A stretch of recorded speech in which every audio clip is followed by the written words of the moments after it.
Natapos na naman ang 2023, panibagong taon, panibagong araw na naman. Sa buhay, marami tayong pagsubok na harapin, mga problema, mga karamdamang pinapasan. Tuloy lang sa hamon ng buhay. Kung sa tingin mo pagod ka na, pahinga lang.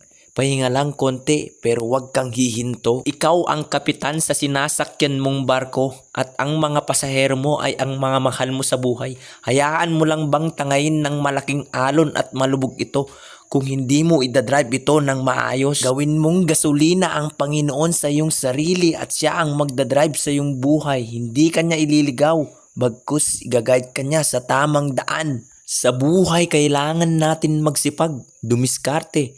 Huwag tayong mandaya o manlamang sa kapwa. Lumaban tayo ng patas. Huwag kang umasa sa swerte. Nasa kamay mo ang tagumpay. Tanim lang ng tanim. Balang araw meron kang aanihin. Kasama ko nga ulit si paring Ojer at naglinis kami ng sagingan ko dito sa bukid. Kaya namin nito nilinisan para yung mga insektong namumungad ay umalis. Sinisira kasi nila ang bunga nito. Dahilan kaya bumaba ang ani nitong aking sagingan. Sa puntungang ito ay natapos na kami at pauwi na kami ni paring Ojer. Paki-like at comment kung saan nakarating itong aking video. Maraming salamat at Happy New Year to all.